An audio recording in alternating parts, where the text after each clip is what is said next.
എന്നെ പ്രത്യക്ഷീകരണത്തിൻ്റെ സാക്ഷിയാക്കി മാറ്റിയതിന് ഈശോയ്ക്കും കൃപാസന മാതാവിനും കൊടാനുകൂടി നന്ദി പറയുന്നു. എൻ്റെ പേര് റോയി, ഇത് എൻ്റെ ഭാര്യ ഷൈനി, ഇത് എൻ്റെ മൂത്ത മകൻ റെനിൽ, ഇത് രണ്ടാമത്തെ മകൻ നിഖിൽ, ഇത് റോഷൻ. ഞങ്ങൾ വർഷങ്ങളായിട്ട് UK-ലാണ്. അത് എൻ്റെ ആദ്യത്തെ സാക്ഷി എന്ന് പറഞ്ഞാൽ, എനിക്ക് സ്വന്തമായിട്ടൊരു ബിസിനസ്, ഞാനൊരു മെക്കാനിക്കാണ്, കാറിൻ്റെ മെക്കാനിക്കാണ്. സ്വന്തമായിട്ട് ഒരു വർക്ക്ഷോപ്പ് തുടങ്ങാനായിട്ട് ഒത്തിരി വർഷങ്ങളായിട്ട് എന്ന് പറഞ്ഞാൽ 2017 തൊട്ട് ഞാൻ ഒത്തിരി പരിശ്രമിക്കുന്നുണ്ട്. എന്ന് പറഞ്ഞാൽ ഒത്തിരി ആൾക്കാർ എനിക്ക് വേണ്ടി ഹെൽപ്പ് ചെയ്തു. എൻ്റെ കൂട്ടുകാരൊക്കെ ആയിട്ട് ഒത്തിരി പേര് ഹെൽപ്പ് ചെയ്തു. പക്ഷേ എന്ന് പറഞ്ഞാൽ പല സ്ഥലത്തും, ഞാൻ താമസിക്കുന്നത് ലിവർപൂളിനടുത്താണ്. അന്നേരം അവിടെ പല സ്ഥലത്തും ഞങ്ങൾ പോയിട്ട് വർക്ക്ഷോപ്പിന് എന്ന് പറഞ്ഞാൽ പല വർക്ക്ഷോപ്പിനും ഞാൻ പോയി വില പറയുകയും റൺ ചെയ്തുകൊണ്ടിരിക്കുന്ന വർക്ക്ഷോപ്പിന് വില പറയുകയും അല്ലാതെ ഞാൻ ജോലി ചെയ്തുകൊണ്ടിരുന്ന വർക്ക്ഷോപ്പിന് വില പറയുകയും കാര്യങ്ങളും ഇതൊക്കെ ചെയ്തു. പക്ഷേ ഒന്നും ശരിയായില്ല. ഇങ്ങനെ വന്ന് എന്ന് പറഞ്ഞാൽ പല സ്ഥലത്തും നമ്മൾ പോയി കാണുന്നത് നമുക്ക് ഒന്നെങ്കിൽ അതിൻ്റെ മെയിനായിട്ട് ലൊക്കേഷനാണ്, അത് നമുക്ക് ശരിയാകാതെ വന്നു. അങ്ങനെ വന്നു കഴിഞ്ഞ് ഞങ്ങൾ എൻ്റെ വൈഫ് ഇവിടുത്തെ കൃപാസനത്തിൻ്റെ യൂട്യൂബിലൂടെ കൃപാസനത്തിൻ്റെ പ്രാർത്ഥന കാണുമായിരുന്നു. അങ്ങനെ ഞങ്ങൾ 2019 നാട്ടിൽ വന്നപ്പോൾ ഞങ്ങൾ ഇവിടെ വന്ന് ആദ്യമായിട്ട് ഉടമ്പടി എടുത്ത് പ്രാർത്ഥിച്ചു. എല്ലാ വർഷവും ഞങ്ങളിവിടെ വരുമായിരുന്നു, വന്ന് ഉടമ്പടി പുതുക്കുമായിരുന്നു. അന്നേരം അതിൻ്റെ ഫലമായിട്ട് ഇതിനിടയ്ക്ക് ഞാൻ ഒത്തിരി വർഷപ്പോൾ ഇങ്ങനെ കാണുന്നുണ്ടെങ്കിലും എന്ന് പറഞ്ഞാൽ ഞാൻ വേറൊരു സ്ഥലത്ത് ജോലി ചെയ്യുന്നെങ്കിലും എനിക്ക് സാറ്റർഡേ സൺഡേയിലൊക്കെ പോയിട്ട് ഇത് കാണാൻ പറ്റുള്ളായിരുന്നു. പലയിടത്തും അപ്പോയിൻമെൻറ്റ് കിട്ടിയിട്ട് ചിലപ്പോൾ അത് ക്യാൻസലാവും. അങ്ങനെ സാറ്റർഡേ സൺഡേയിലും പോയിട്ട് പലയിടത്തും പോയിട്ട് ഇങ്ങനെ ഞാനും ചിലപ്പോൾ എൻ്റെ ആരെങ്കിലും ഒരു ഫ്രണ്ട്സോ ആരെങ്കിലും കാണും.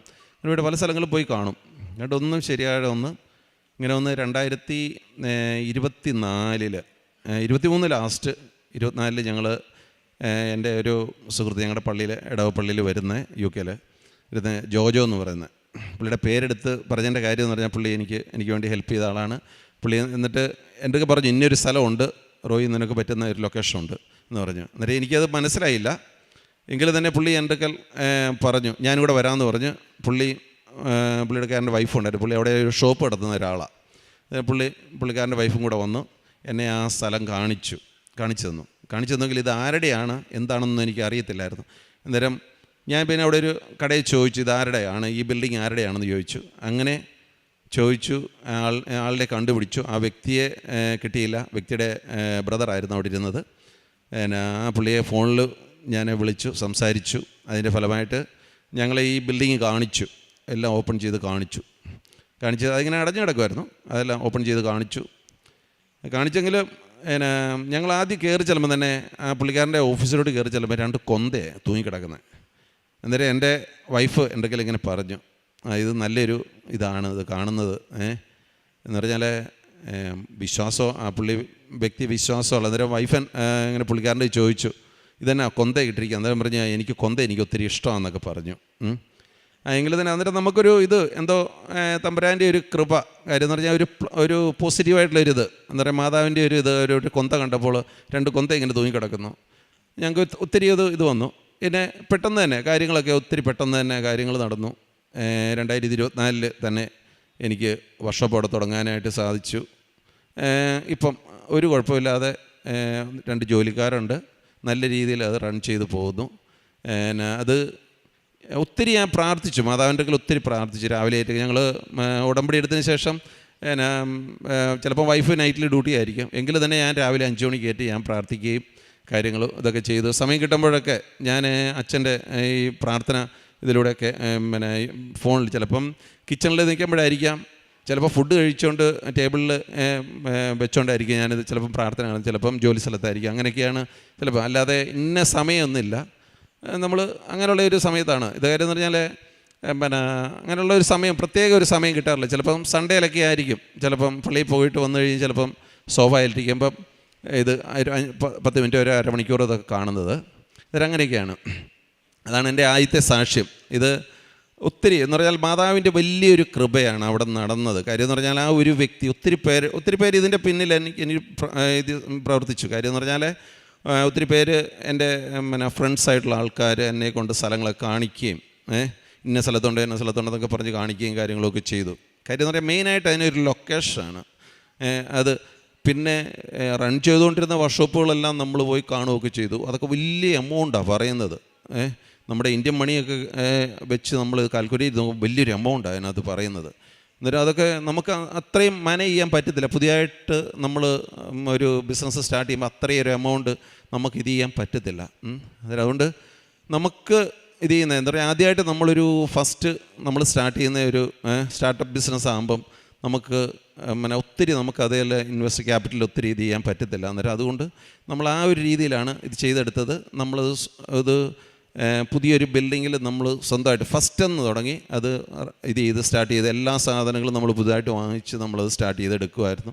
അത് മാതാവിൻ്റെ ഒത്തിരി കൃപ. കാര്യം എന്ന് പറഞ്ഞാൽ ഇതിനകത്ത് ഇപ്പം എൻ്റെ വൈഫിനോ എൻ്റെ മക്കൾക്കോ ഇതിനെപ്പറ്റി ഒന്നും അറിയത്തില്ല. കാര്യം എന്ന് പറഞ്ഞാൽ ഞാൻ മാത്രമാണ് ഇതിനു വേണ്ടി എല്ലാം A-Z സംഗതികൾ നമ്മൾ ഇത് എന്തൊക്കെ വേണം, ഒരു കാർ വർക്ക്ഷോപ്പ് റൺ ചെയ്യാൻ വേണ്ടി എന്തൊക്കെ വേണം, A-Z സംഗതികൾ, ടൂൾസ്, അതിൻ്റെ മറ്റുള്ള സാധനങ്ങൾ എല്ലാം നമ്മൾ തന്നെ ഓരോന്നോരോന്ന് അതിൻ്റെ ലിസ്റ്റ് എഴുതി നമ്മൾ തന്നെ അത് വാങ്ങിച്ചു. കാര്യം എന്ന് പറഞ്ഞാൽ ഏതൊരു വണ്ടി വന്നാലും അത് റിപ്പയർ ചെയ്യാനും കാര്യങ്ങൾക്കുള്ള ടൂൾസും കാര്യങ്ങളും അതിൻ്റെ റാമ്പ് കാര്യങ്ങളെല്ലാം ഇതിനകത്ത് വേണം.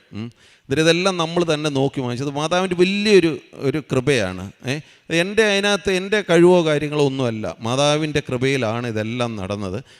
രണ്ടാമത്തെ സാക്ഷി എന്ന് പറഞ്ഞാൽ അത് എൻ്റെ മക്കൾക്ക് വേണ്ടിയാണ്. അത് എൻ്റെ ഭാര്യ പറയും. യേശുവേ സ്തോത്രം, യേശുവേ നന്ദി. എൻ്റെ പേര് ഷൈനി. എന്നെ പ്രത്യക്ഷീകരണത്തിൻ്റെ സാക്ഷിയാക്കി മാറ്റിയതിൽ ഈശോയ്ക്കും മാതാവിനും ഒരു കോടി നന്ദി. ഇത് എൻ്റെ മക്കൾക്ക് വേണ്ടിയുള്ള സാക്ഷ്യമാണ്. എൻ്റെ മോൻ നിഖിൽ രണ്ടാമത്തെ മകനാണ്. അവന് 3 വയസ്സ് മുതൽ അവന് കണ്ണിന് ഒരു അലർജി രോഗമുണ്ടായിരുന്നു. അത് ഡോക്ടർമാരെയൊക്കെ കാണിച്ചു, ട്രീറ്റ്മെൻറ്റിലായിരുന്നു, ഐ ഡ്രോപ്സ് ഒക്കെ ഉണ്ടായിരുന്നു. അങ്ങനെ 2019 ഞങ്ങൾ വന്ന് ഉടമ്പടി എടുത്ത് അതിൽ എഴുതി പ്രാർത്ഥിച്ചു. എന്നും രാവിലെ പ്രത്യക്ഷീകരണ പ്രാർത്ഥന ചൊല്ലുമായിരുന്നു. അതുപോലെ തന്നെ അവൻ്റെ കണ്ണിൽ ഉടമ്പടി തൈലം പുരട്ടുമായിരുന്നു. അങ്ങനെ അത് ട്രീറ്റ്മെൻറ്റ് കണ്ടിന്യൂ ചെയ്തുകൊണ്ട് പോയി. പിന്നെ കഴിഞ്ഞ വർഷം ഹസ്ബൻഡ് ജപമാല റാലിയിൽ പങ്കെടുത്തു. അന്നേരം അച്ഛനെ വന്ന് കണ്ടു, അവൻ്റെ ഫോട്ടോ കാണിച്ചു. അവൻ അന്ന് UK-യിലായിരുന്നു, അവന് വരാൻ പറ്റിയില്ല. അങ്ങനെ അച്ഛനെ ഫോട്ടോ എടുത്ത് കാണിച്ചു. അച്ഛൻ മാതാവിൻ്റെ മുമ്പിൽ നിന്ന് പ്രാർത്ഥിച്ചു. അതിൻ്റെ ഫലമായി ഇപ്പം അവൻ്റെ കണ്ണിൻ്റെ അലർജി രോഗം ശരിക്കും മാറിയിരിക്കുന്നു. ഇപ്പം മരുന്നുകളൊന്നും യൂസ് ചെയ്തില്ല. അത് കഴിഞ്ഞ് ഒരു പ്രാവശ്യം കൂടി ഡോക്ടറിൻ്റെ അപ്പോയിൻമെൻറ്റ് കിട്ടി. അന്നേരം കണ്ണിന് നന്നായിട്ട് സൗഖ്യം വന്നെന്ന് പറഞ്ഞു. ഇപ്പോൾ യാതൊരു കുഴപ്പവുമില്ല. യേശുവേ സ്തോത്രം, യേശുവേ നന്ദി. ഇത് മാതാവിൻ്റെ അനുഗ്രഹം കൊണ്ട് മാത്രം നടന്നതാണ്. മൂത്ത മോനാണിത്, റെനിൽ. അവൻ +2 കഴിഞ്ഞു. കോളേജ് കഴിഞ്ഞപ്പോൾ എന്ത് കോഴ്സിന് പോകണമെന്ന് ഞങ്ങൾക്കറിയില്ലായിരുന്നു. മെഡിസിന് അഡ്മിഷൻ കിട്ടി. ഇപ്പോൾ അവൻ 4ാം വർഷം മെഡിസിൻ പഠിക്കുന്നു. അതും മാതാവിൻ്റെ ഒരു അനുഗ്രഹം കൊണ്ട് കിട്ടിയതാണ്. ആ അഡ്മിഷനൊക്കെ പെട്ടെന്ന് തന്നെയാണ് അവന് കിട്ടിയത്. മാതാവിനോട് പ്രാർത്ഥിച്ചു, ഉടമ്പടിയിൽ പ്രാർത്ഥിച്ചതിൻ്റെ ഫലമായിട്ടാണ് കിട്ടിയിരിക്കുന്നത്. ദൈവം തന്ന എല്ലാ അനുഗ്രഹങ്ങൾക്കും ഈശോയ്ക്കും മാതാവിനും കോടാനുകോടി നന്ദി പറയുന്നു. പ്രേക്ഷിത പ്രവർത്തനം ഞങ്ങൾ ഇവിടുന്ന് പേപ്പർ വാങ്ങിച്ചുകൊണ്ട് പോയി. ഇംഗ്ലീഷും മലയാളവും പേപ്പർ വാങ്ങിച്ചു. അവിടെ മലയാളം പേപ്പർ കൊടുത്തു. പിന്നെ ഇംഗ്ലീഷ് പേപ്പർ ഞങ്ങൾ ഇംഗ്ലീഷ് ചർച്ചിൽ പോയി അവരോട് പറഞ്ഞ് മനസ്സിലാക്കി അവർക്ക് കൊടുത്തു. ദൈവം ഞങ്ങൾക്ക് തന്ന അനുഗ്രഹത്തെപ്പറ്റി, മാതാവിൻ്റെ അനുഗ്രഹത്തെപ്പറ്റി പറഞ്ഞ് ഞങ്ങൾ കൊടുത്തു. അവർ സന്തോഷത്തോടു കൂടി തന്നെയാണ് വാങ്ങിച്ചത്. പേപ്പർ പിന്നെ കൊടുക്കാൻ ഞങ്ങളുടെ കയ്യിൽ ഇല്ലായിരുന്നു, ഇംഗ്ലീഷ് പേപ്പർ. അങ്ങനെ മാതാവ് ഞങ്ങൾക്ക് വലിയ അനുഗ്രഹമാണ് ഞങ്ങൾക്ക് നൽകിയത്. ആത്മീയ ജീവിതം ഞങ്ങൾ എന്നും ബൈബിൾ വായിക്കും. പിന്നെ ജപമാല രാത്രിയിൽ ഞങ്ങൾ എല്ലാവരും കൂടി ഇരുന്ന് ചെല്ലും. എനിക്ക് നൈറ്റ് ഡ്യൂട്ടി ആണെങ്കിൽ എൻ്റെ ഹസ്ബൻഡും കുട്ടികളും ഇരുന്ന് ജപമാലയൊക്കെ ചൊല്ലിയിട്ടേ അവർ ഉറങ്ങത്തുള്ളൂ. അവരാണേലും ബൈബിള് അരമണിക്കൂർ തന്നെ വായിക്കും. കാരുണ്യ പ്രവർത്തനം ഞങ്ങളിവിടെ ആലപ്പുഴയിൽ തന്നെ 2 അനാഥാലയത്തിലേക്ക് ഞങ്ങൾ എല്ലാ മാസവും ഭക്ഷ്യസാധനങ്ങൾ ഹസ്ബൻഡിൻ്റെ അനിയൻ വഴി ഞങ്ങൾ വാങ്ങിച്ചു കൊടുക്കാറുണ്ട്. യേശുവേ നന്ദി, യേശുവേ സ്തുതി. മാതാവിനും ഈശോയ്ക്കും 1000 നന്ദി. Thank you, Jesus. Thank you, Blessed Mother Mary of Krubasanam, for blessing me and my family. Thank you. വരണ്ട ഭൂമിയിൽ ജലവും ഉണങ്ങിയ നിലത്തരുവികളും ഞാൻ ഒഴുക്കും. നിന്റെ സന്തതികളുടെ മേൽ എൻ്റെ ആത്മാവും നിന്റെ മക്കളുടെ മേൽ എൻ്റെ അനുഗ്രഹവും ഞാൻ വർഷിക്കും. യെശയ്യാ പ്രവാചകൻ്റെ പുസ്തകം 44-ാം അധ്യായം 3-ാം വചനമാണ്. ഈശോയും അമ്മയോടും ചേർന്ന് നിൽക്കുമ്പോൾ നമ്മുടെ എല്ലാ കാര്യങ്ങളും ഏറ്റെടുത്ത് നിൽക്കുന്ന ഒരു ദൈവത്തെയാണ് നാം കാണുന്നത്. തിരിയിൽ ദൈവത്തിൻ്റെ സാന്നിധ്യം, അമ്മ മാതാവിൻ്റെ സാന്നിധ്യം മനസ്സിലാക്കി കൊടുക്കുകയും പ്രേക്ഷിത പ്രവർത്തനവും കാരുണ്യ പ്രവർത്തികളുമെല്ലാം ഈശോയുടെ അമ്മയുടെയും കൂടെ ചേർന്ന് നിന്നുകൊണ്ട് അറിയാത്തവരെ അറിയിക്കുകയാണ്. പത്രങ്ങളിലും മലയാളത്തിലും ഇംഗ്ലീഷിലുമൊക്കെ വായിച്ച് UK കൊടുക്കുകയും കാരുണ്യ പ്രവർത്തികളായിട്ട് അനാഥാലയത്തിലും മറ്റുള്ളവരെയൊക്കെ പാവപ്പെട്ടവരെയൊക്കെ സഹായിക്കുകയും ആത്മീയ ജീവിതത്തിലെ നിബന്ധനകൾ പാലിച്ച് ഈ മക്കളുടെ കൂടെ നിന്നുകൊണ്ട് ഒരു കുടുംബം മുഴുവൻ മക്കളും അമ്മയും ഹസ്ബൻഡും എല്ലാവരും ചേർന്ന് നിന്നാണ് ഉടമ്പടി നിബന്ധനകൾ പാലിച്ച് നിബന്ധനകൾ അനുസരിച്ച് ജീവിക്കുന്നത് കൊണ്ട് തന്നെയാണ് ഇവരുടെ ജീവിതത്തിൽ വരണ്ട ഭൂമിയിലെ ജലവും ഉണങ്ങിയ നിലത്തെ അരുവികളും ഞാൻ ഒഴുക്കുമെന്ന ആ ദൈവത്തിൻ്റെ സാന്നിധ്യം ഇവരുടെ ജീവിതത്തിൽ ഇവർക്ക് അനുഭവിക്കാൻ സാധിക്കുന്നത്. നമ്മുടെ ജീവിതത്തിലും സങ്കീർത്തനം 37:5 പറയുന്നത് പോലെ നിൻ്റെ ജീവിതം കർത്താവിന് ഭരമേൽപ്പിക്കുക, കർത്താവിൽ വിശ്വസം സമർപ്പിക്കുക, അവിടെ നിന്ന് നോക്കിക്കൊള്ളുമെന്നാണ്. ഉടമ്പടി മക്കളുടെ ജീവിതത്തിൽ നമ്മളെല്ലാം ഭരമേൽപ്പിക്കുമ്പോൾ നമ്മളെ താങ്ങി നിർത്തുന്ന, നമ്മെ നോക്കിക്കൊള്ളുന്ന ഒരു ദൈവത്തെയാണ് നമുക്ക് കണ്ടുമുട്ടാൻ സാധിക്കുന്നത്.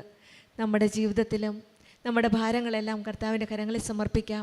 പരിശുദ്ധ അമ്മയുടെ കരം പിടിച്ച് കൃപാസനം അമ്മയുടെ കൂടെ നമ്മുടെ ജീവിതയാത്ര, ഉടമ്പടി ജീവിതം, ആത്മീയ യാത്ര മുന്നോട്ട് പോകാം. കൂടുതൽ തീഷ്ണതയോടെ ആത്മാർത്ഥതയോടെ പരിശുദ്ധ അമ്മയുടെ കരങ്ങൾ പിടിച്ചുകൊണ്ട് നമ്മുടെ യാത്ര തുടരാം. റോയ് ജോസഫിന് കുടുംബത്തിൽ ലഭിച്ച എല്ലാ അനുഗ്രഹങ്ങൾക്കും നമ്മൾക്ക് കരങ്ങളടിച്ച് ദൈവത്തെ മഹത്വപ്പെടുത്താം. യേശുവേ നന്ദി, യേശുവേ സ്തുതി, ആവേ മരിയ. അത്യപൂർവ ദൈവാനുഭവങ്ങൾ ഇനി നിങ്ങൾക്കും സ്വന്തം. ഈ യൂട്യൂബ് ചാനൽ ഇതുവരെ സബ്സ്ക്രൈബ് ചെയ്തിട്ടില്ലെങ്കിൽ ഇപ്പോൾ തന്നെ സബ്സ്ക്രൈബ് ചെയ്യുക. ഈ വീഡിയോ ഇപ്പോൾ തന്നെ നിങ്ങളുടെ സുഹൃത്തുക്കൾക്ക് ഷെയർ ചെയ്തുകൊണ്ട് കർത്താവിൻ്റെ പ്രേക്ഷിതരാകുക.